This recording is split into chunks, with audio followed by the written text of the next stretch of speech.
Welcome DKWP 小工 aboard. Your learning journey starts now. Ever wondered how the universe born from a cosmic egg of pure energy and chaos eventually cooked up something as weirdly complex as you and me? It's not just random chance. There's a secret recipe, a hidden pathway from simple stuff to sentience. And the key ingredient, meaning. So, how does this magic happen? We use a cool map called DIKWP. Think of it like levels in a video game, but instead of collecting coins, we're building meaning. First, data. The universe starts with basic signals, tiny wiggles in the fabric of space-time, quantum fluctuations. Then, information. These wiggles create differences, patterns start to emerge. Next, knowledge. Things get organized. Like chemical reactions forming self-sustaining loops, autocatalysis, where A makes B, B makes C, and C helps make more A. It's a closed loop, a tiny understanding. Then wisdom, different parts of the system start working together, coordinating, like a microbial community sharing resources. Finally, purpose. The system starts acting on goals, seeking food, avoiding danger. It's driven by survival, by a purpose. This whole journey, from raw data to purposeful action, is fueled by meaning itself. Okay, so how did life actually kickstart? Imagine four essential ingredients. First, you need a semantic container. Think of it like a tiny bubble or membrane. It creates an inside versus outside, isolating the developing life from the messy chaos around it. Crucial for meaning to even begin. Second, an energy information converter. Life isn't just sitting there. It gobbles up energy from the environment, sunlight, chemical gradients, and uses that energy not just to survive, but to build and maintain its own ordered structure. It's like converting sunlight into information-rich molecules. Third, recursion. This is the magic of copying. Whether it's RNA replicating itself or a computer program running code that prints itself out, it's about taking existing patterns and making more of them. This is how complexity builds upon itself. And fourth, adaptation.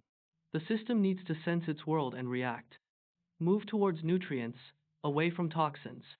It's the first flicker of intelligence, of purposeful behavior. Now, the really mind-bending part, consciousness. How does a blob of goo become aware? Our model suggests it's not some mystical spark, but a natural outcome of getting complex enough. Think about it. When your senses, memories, emotions, all that information gets integrated into a single, unified experience. That's like a global workspace lighting up. Then comes reflexive coding. Your brain doesn't just know about the world, it knows about itself. It has representations of its own state, intentions, feelings. It's thinking about its own thinking. Finally, the self-model loop. You build a mental picture of yourself interacting with the world. You predict outcomes, reflect on actions. This constant loop of perception, cognition, action, and self-reference, that's consciousness.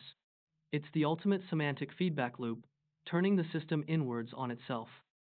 Now, don't worry, we're not just hand-waving here. We can put this grand idea into math. We use tools like semantic tensor networks, fancy ways to map out all these interconnected layers and relationships. We track entropy flow, how systems cleverly reduce their internal chaos while dumping the mess elsewhere, always obeying the second law of thermodynamics, but locally creating order. We even write transition equations, like recipes describing how data turns into information, information into knowledge, and so on. And crucially, we test our model against reality. Does it match what we see in nature? Yes. The emergence of RNA, the formation of protocells, the surprisingly smart behaviors of slime molds, they all fit pieces of this puzzle.